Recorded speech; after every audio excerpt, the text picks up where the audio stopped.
ভয়াবহ বন্যায় বিপর্যস্ত শেরপুর, নেত্রকোনা ও ময়মনসিংহ। মৃতের সংখ্যা বেড়ে ৭। চরম দুর্ভোগে পানিবন্দী ১.৫ লাখ মানুষ। আবাসন সংকটে নাকাল জগন্নাথ বিশ্ববিদ্যালয়। ১৯ বছরেও নির্মাণ করা হয়নি কোনো হল। ১০,০০০ ছাত্রকে থাকতে হচ্ছে মেসে। অস্থির নিত্যপণ্যের বাজার, সরবরাহ সংকটে লাগামহীন ডিমের দাম। বন্যার প্রভাব মরিচের বাজারে, কেজি বিক্রি হচ্ছে ৪০০ টাকায়। এবং ইসরায়েলি বর্বরতায় বিপর্যস্ত লেবানন, ৪৫০ হিজবুল্লাহ যোদ্ধা নিহত। পাল্টাপাল্টি হামলার হুঁশিয়ারি ইরান ও তেল আবিবের।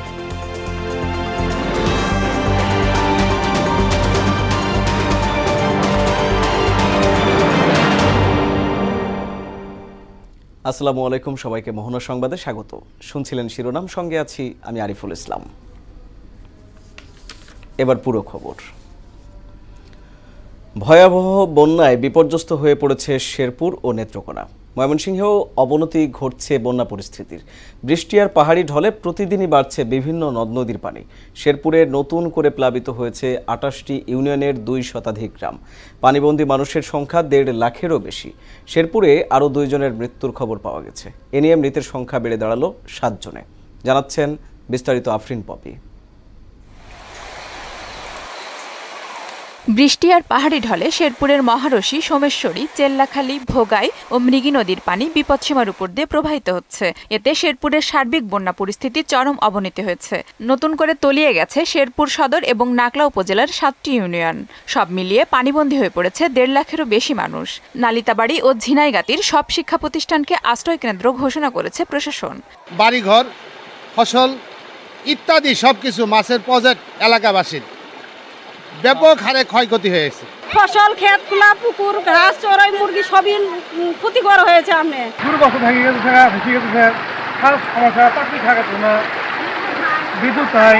এদিকে নেত্রকোনায় সোমেশ্বরী, উবদাখালী, কংস ও ধনুর পানি বেড়েছে। এতে দুর্গাপুরের ৩টি ইউনিয়নের অন্তত ১৫ গ্রামের প্রায় ২০,০০০ মানুষ পানিবন্দী হয়ে মানবেতর জীবনযাপন করছে। প্লাবিত এলাকার মানুষের সব ধরনের সহায়তা করা হবে বলে জানিয়েছেন জেলা প্রশাসক।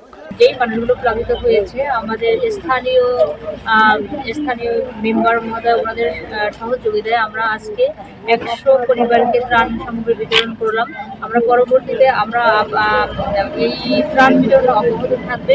একই পরিস্থিতি ময়মনসিংহের হালুয়াঘাট ও ধোবাউড়ার। টানা বৃষ্টি ও পাহাড়ি ঢলে বেশিরভাগ এলাকা তলিয়ে গেছে। ক্ষতিগ্রস্ত হয়েছে ফসলি জমি, ঘরবাড়ি, রাস্তাঘাট, মৎস্য ও হাঁস মুরগির খামার। দেখা দিয়েছে শুকনো খাবার ও সুপেয় পানির সংকট।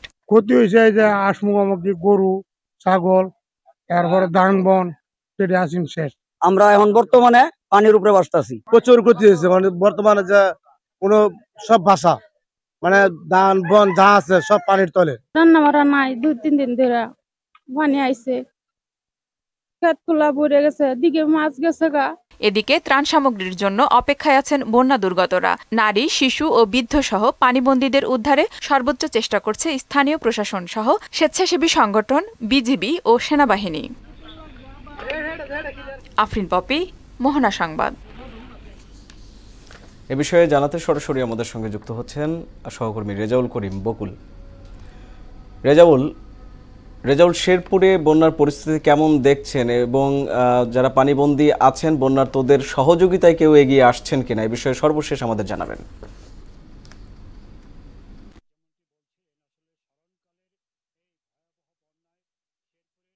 তিনটি উপজেলায় প্রায় ১.৫ শতাধিক গ্রাম প্লাবিত হয়েছে। আমি এখন আছি শেরপুরের ঝিনাইগাতি উপজেলার বানিয়াপাড়া পূর্বপাড়া গ্রামে। আমি যদি আপনাকে একটু দেখাই যে আসলে এই অঞ্চলে মানে প্রত্যেকটা বাড়িঘর পানিতে তলিয়ে আছে। এই অঞ্চলের মানুষ বাড়ি থেকে এখন চলাচল করতে পারতেছে না, সবাই শুকনো খাবার খাচ্ছে। তো এই এলাকার দুর্ভোগ একেবারেই চরমে বলা যায়। আপনি দেখতে পাচ্ছেন যে প্রত্যেকটা বাড়ি ঘরে পানি আর পানি, প্রত্যেকে মানে চলাচল করতেছে মানে খুব কষ্ট করে। তো এই এলাকার প্রত্যেকটা মানুষের জীবন মান এখন খুবই খারাপ অবস্থায় আছে।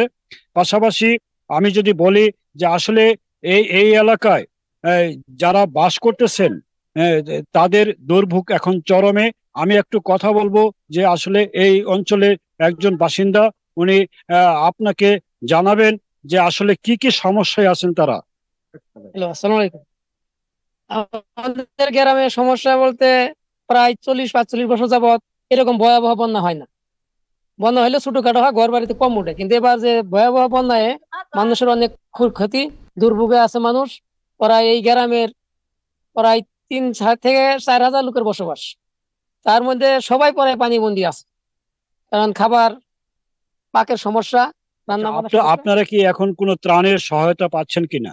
না, এখনো এই গ্রামে পানি সমস্যা পাওয়া যায় না। হয়তো একটা আশ্বাস পাচ্ছি যে কাল থেকে হয়তো কেউ দিতে পারে, এরকম লোক আসছিল খোঁজ খবর নিয়ে পানিবন্দীদের ঘুরে ঘুরে দেখতেছে, আজও আসছে। ধন্যবাদ। আসলে আপনি যেমনটি বলছিলেন যে এই অঞ্চলে এখন পর্যন্ত মানে ত্রাণ কোনো সহায়তা তারা পায়নি, তবে জেলা প্রশাসন সূত্র জানিয়েছে শুকনো খাবার তারা বিতরণ করছেন।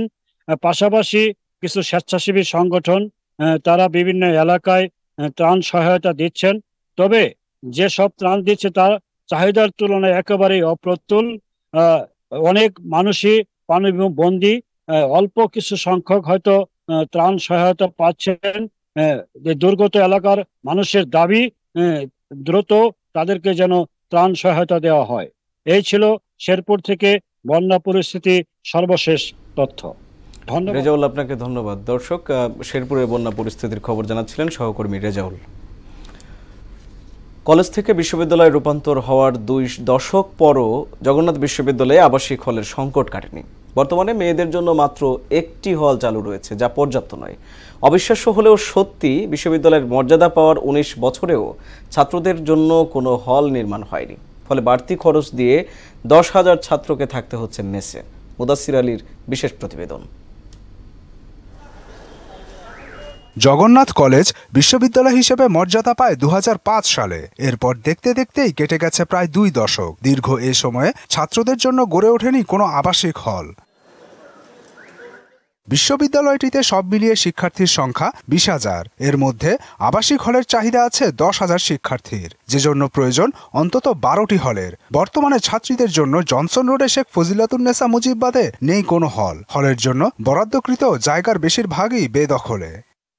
সম্প্রতি দখল হওয়া জায়গাগুলোর মধ্যে বংশালের মালিটলায় অবস্থিত ডক্টর হাবিবুর রহমান ও শহীদ নজরুল ইসলাম এবং প্যারিদাস রোডের বাণীভবন হলের জায়গা নিজেদের দখলে নিতে পেরেছে বিশ্ববিদ্যালয় কর্তৃপক্ষ।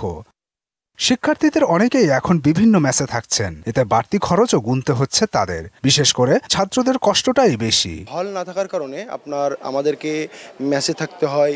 এই পরিবেশের মধ্যে আপনার খেয়ে না খেয়ে আমাদের জগন্নাথ বিশ্ববিদ্যালয় একটা বিশ্ববিদ্যালয়ের শিক্ষার্থীরা তারা কিন্তু দিনানিপাত করে। আমাদের বিশ্ববিদ্যালয়ের বয়স প্রায় 20 বছর, কিন্তু আমাদের কোনো আবাসন সংকটের যে সমস্যা ছিল এটা সমাধান করা হয়নি এখন পর্যন্ত। আমাদেরকে কিছু ভবন আমাদের ভাড়া নিয়ে আমাদের যে ছাত্ররা, দরিদ্র ছাত্ররা রয়েছে, তাদেরকে দেওয়ার জন্য এবং তাদের আবাসনের ব্যবস্থা করার জন্য আমরা প্রশাসনকে অনুরোধ করছি। একমাত্র আবাসিক হলের জায়গা হয় না সব ছাত্রীর। এটা এক ধরনের আমাদের বলা যায় যে নামেই মাত্র হল, কারণ এখানে এত বেশি সীমাবদ্ধতা এখনো আছে যে এই সীমাবদ্ধতাগুলো যদি দূর না করা যায় তাহলে প্রতিনিয়ত আমাদের বিভিন্ন রকম সমস্যার সম্মুখীন হতে হচ্ছে। সমস্যার কথা স্বীকার করলেও বাস্তবতার কাছে অসহায় শেখ ফজিলাতুন্নেসা মুজিব হলের প্রভোস্ট অধ্যাপক ডক্টর সাবিনা শারমিন। আমাদের মেয়েদের যদিও একটা আছে, ছেলেদের তো একটাও নাই। তো সেই ক্ষেত্রে আরেকটা যদি কর্তৃপক্ষ পারে, সম্ভব হয় যে আরেকটা বাসা ভাড়া নিয়ে আরেকটা হলের ব্যবস্থা করা, তাহলে মেয়েদের থাকার ক্রাইসিসটা অনেকটাই আসলে স্টপ করা সম্ভব হবে।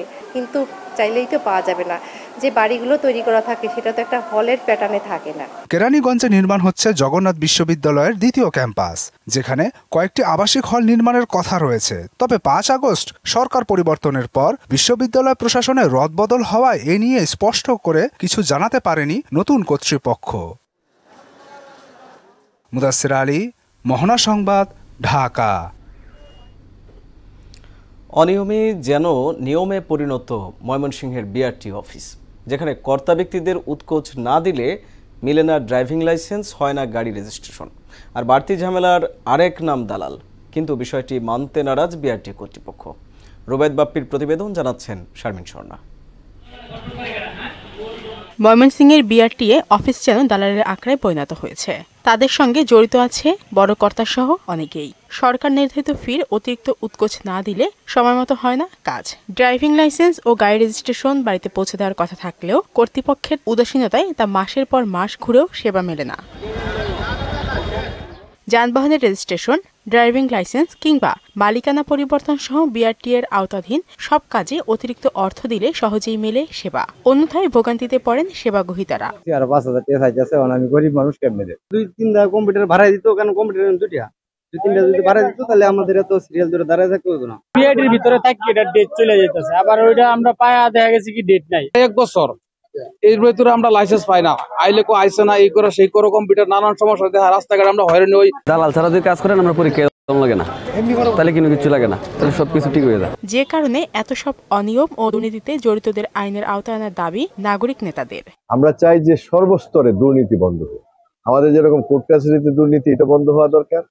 একই রকম ভাবে এখানে লাইসেন্স দেয়া নেওয়ার জন্য যে দুর্নীতি হচ্ছে, মানুষের যে একটা ভোগান্তি হচ্ছে, মানুষ যে হয়রানির শিকার হচ্ছে, এটি অবিলম্বে বন্ধ হওয়া উচিত।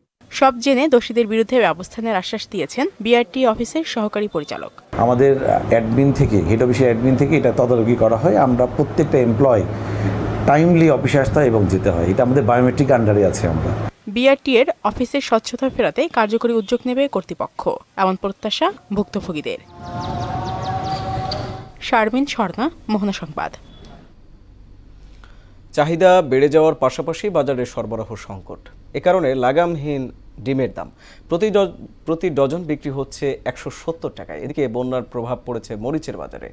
দেশি মরিচ না থাকায় ভরসা এখন ভারতীয় মরিচ। 400 টাকায় বিক্রি হচ্ছে প্রতি কেজি। নিত্যপণ্যের দাম নিয়ন্ত্রণে অন্তর্বর্তী সরকারের কঠোর পদক্ষেপ দেখতে চান ভোক্তা সাধারণ। আরও জানাচ্ছেন রেজা খান। বাজারে মাছ মাংসের দাম আকাশ ছোঁয়া, গরিবের সম্বল একমাত্র ডিম। সেই এক হালি ডিমের দাম উঠেছে প্রায় 57 টাকায়। উপায় না পেয়ে অনেকেই কম দামে কিনছেন ভাঙা অথবা পচা ডিম। গরিব মানুষ যারা একটু নিম্ন আয়ের মানুষ হারাই নেয়, দাম কম পায়, সেজন্য নেয়। ডিমের দাম এক সপ্তাহ যদি বাড়তেছে, ডিম পাওয়া যায় না, তারপরে 32 টাকা নগদ টাকা দিলে পাওয়া যায় না। আড়তদার যারা কিনতেছে তারা বলতেছে বর্তমানে ডিমে পাইকারি সরবরাহ কম হচ্ছে। মাছ মাংসের দাম বেশি, বাজারে সবজি নাই, সবজি উৎপাদন কম, সবজি ফসল নষ্ট হয়ে গেছে, এই কারণে ডিমের চাহিদা বেশি। আর ডিমের চাহিদা বেশি কারণে ডিমের দাম বৃদ্ধি পাইছে। নির্বাচিত সরকার না থাকায় বাজার নিয়ন্ত্রণের তেমন প্রত্যাশাও নেই ভোক্তাদের। দুর্নীতি ছাড়া কেউ নাই, রাজনীতির মাঝে সব দুর্নীতি। যে রাজনীতিক যাইব সেই দুর্নীতি। অস্থায়ী সরকার এ বা কি করবে, কার কাছে কি আনবে, তাই না? তো ভাসমান এরা তো আর কেউ কিছু দিব না সহজে। পলিটিক্যাল গভর্নমেন্ট না, বুঝছেন তো, পলিটিক্যাল গভর্নমেন্ট না হইলে এ ধরনের কাজ এরা করতে পারবে না, আর আমরা এক্সপেক্টও করি না। এদিকে বন্যায় তলিয়ে গেছে ফসলের মাঠ ও ক্ষেত খামার, ফলে বাজারে নেই দেশি মরিচ। ভারতীয় মরিচের কেজি 400 টাকা। 400 টাকা যদি কাঁচা মরিচ হয় তাহলে অন্য তরকারি কেমনে খাইবো মানুষে? কাঁচা মরিচ মনে করেন যে ইন্ডিয়ান মরিচ না এলে বাংলাদেশের মরিচ তো 1200 টাকা কেজি। মরিচের গাছ সব নষ্ট হয়ে গেছে, এখন উৎপাদন কম, দাম বেশি। সিন্ডিকেটের পুরনো অভিযোগ করছেন কেউ কেউ। ভোক্তা অধিদপ্তরের কার্যক্রম নিয়েও প্রশ্ন জনমনে। ভোক্তা অধিকার কি মানে ঘুরে দেখতে পারে না, এগুলো দেখার ওদের দায়িত্ব না এগুলো? এটা সিন্ডিকেট, পুরো সিন্ডিকেট। দিন দিন দ্রব্যমূল্য যে পর্যায়ে চলে যাচ্ছে, এই পরিস্থিতিতে আগামী দিনের কথা ভেবে শঙ্কায় নিম্ন ও সীমিত আয়ের মানুষ। রেজা খান, মোহনা সংবাদ, ঢাকা। সাবেক রাষ্ট্রপতি AQM বদরুদ্দোজা চৌধুরীর তৃতীয় জানাজা অনুষ্ঠিত হয়েছে নিজ জেলা মুন্সিগঞ্জে। সকাল 9:30টায় মরদেহ আনা হয় শ্রীনগর স্টেডিয়ামে। সকাল 10টায় অনুষ্ঠিত হয় তার তৃতীয় জানাজা। এ সময় হাজারো মানুষ জানাজায় অংশ নেন। বাদজোহর গ্রামের বাড়ি মজিদপুর দয়হাটায় চতুর্থ জানাজার শেষে পারিবারিক কবরস্থানে দাফন করা হবে বদরুদ্দোজা চৌধুরীকে। এমন একজন রাজনীতিবিদকে হারালেন যে শূন্যস্থান হয়তো 100 বছরে পূর্ণ হবে কিনা আমার সন্দেহ। আমার জীবনে এত ভালো নেতা, এত স্বচ্ছ এবং পরিচ্ছন্ন রাজনীতিবিদ আমি আর পাই নাই। কোনো মানুষের কোনো বিরোধ হয় নাই জীবনে কোনোদিন। রাজবাড়ির সংসদ সদস্য ছিল, ডাক্তার ছিল, উনি আমাদের বিক্রমপুরের ঐতিহ্য আর কি। দেশের বাইরের খবর।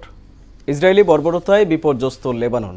গত 6 দিনে লেবাননে 440 হিজবুল্লাহ যোদ্ধা নিহতের দাবি করেছে তেল আবিব। সীমা অতিক্রম করলে ইসরায়েলের সব জ্বালানি স্থাপনা ধ্বংসের হুমকি দিয়েছে ইরান। এদিকে ইরানে হামলা চালানোর ঘোষণা দিয়েছে ইসরায়েলি প্রধানমন্ত্রী বেঞ্জামিন নেতানিয়াহু। অন্যদিকে অবরুদ্ধ গাজায় ইসরায়েলি হামলায় আরও 24 ফিলিস্তিনি নিহত হয়েছেন। বিস্তারিত জানাচ্ছেন ইশতিয়াক সানি। হিজবুল্লাহ নির্মূলে রাজধানী বৈরুত সহ লেবাননের বিভিন্ন অঞ্চলে ধ্বংসযজ্ঞ চালাচ্ছে ইসরায়েল। গেল 6 দিনের অভিযানে এ পর্যন্ত 30 কমান্ডার সহ 440 জন হিজবুল্লাহ যোদ্ধা নিহত হয়েছেন বলে জানিয়েছেন ইসরায়েলের সামরিক বাহিনীর মুখপাত্র ড্যানিয়েল হ্যাগারি। লক্ষ্য পূরণ না হওয়া পর্যন্ত এই অভিযান অব্যাহত থাকবে বলেও জানান তিনি। গত 7 অক্টোবর হামাসের সঙ্গে ইসরায়েলের সংকট শুরুর পর হামাসের প্রতি সংহতি জানিয়ে ইসরায়েলের উত্তরাঞ্চলীয় বিভিন্ন স্থাপনা লক্ষ্য করে রকেট ও ক্ষেপণাস্ত্র ছোড়া শুরু করে হিজবুল্লাহ। পাল্টা জবাব দেয়া শুরু করে ইসরায়েলও। এরই মধ্যে ইরানে হামলা চালানোর ঘোষণা দিয়েছে ইসরায়েলি প্রধানমন্ত্রী বেঞ্জামিন নেতানিয়াহু। শনিবার জাতির উদ্দেশ্যে দেয়া এক ভাষণে এই ঘোষণা দিয়েছেন তিনি। অন্যদিকে ইসরায়েলের সব জ্বালানি স্থাপনা ধ্বংসের হুমকি দিয়েছে ইরান।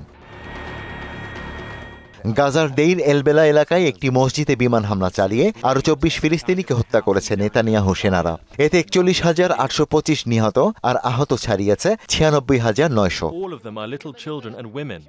এদিকে গাজায় ও লেবাননে সহিংসতা বন্ধের দাবিতে লন্ডন, প্যারিস, রোম, কেপটাউন সহ বিশ্বের বিভিন্ন শহরে বিক্ষোভ করেছে কয়েক হাজার মানুষ। এ সময় মধ্যপ্রাচ্যের সংকট দ্রুত নিরসনের আহ্বান জানান তারা। ইশতিয়াক হোসেন, মোহনা সংবাদ।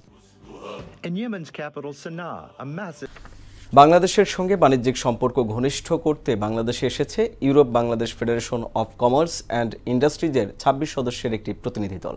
এ সময় বাংলাদেশের স্বাস্থ্য, শিক্ষা, প্রযুক্তি সহ বিভিন্ন খাতের অংশীজনদের সঙ্গে বৈঠক করেন তারা। সদরঘাটের একটি হোটেলে দেশের অর্থনীতি সমৃদ্ধে ইউরোপীয় ইউনিয়ন, যুক্তরাজ্য সহ ইউরোপের দেশের সঙ্গে বাণিজ্যিক সম্পর্ক বাড়াতে এ বৈঠক করেন তারা।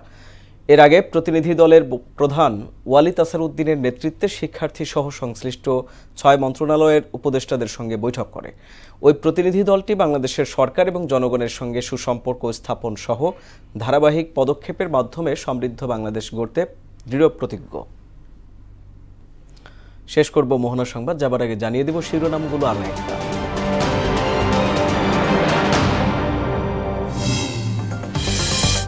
ভয়াবহ বন্যায় বিপর্যস্ত শেরপুর, নেত্রকোনা ও ময়মনসিংহ। মৃতের সংখ্যা বেড়ে 7, চরম দুর্ভোগে পানিবন্দী 1.5 লাখ মানুষ। আবাসন সংকটে নাকাল জগন্নাথ বিশ্ববিদ্যালয়। 19 বছরেও নির্মাণ করা হয়নি কোনো হল, 10,000 ছাত্রকে থাকতে হচ্ছে মেসে। অস্থির নিত্যপণ্যের বাজার, সরবরাহ সংকটে লাগামহীন ডিমের দাম। বন্যার প্রভাব মরিচের বাজারে, কেজি বিক্রি হচ্ছে 400 টাকায়। এবং ইসরায়েলি বর্বরতায় বিপর্যস্ত লেবানন, 450 হিজবুল্লাহ যোদ্ধা নিহত। পাল্টাপাল্টি হামলার হুঁশিয়ারি ইরান ও তেল আবিবের।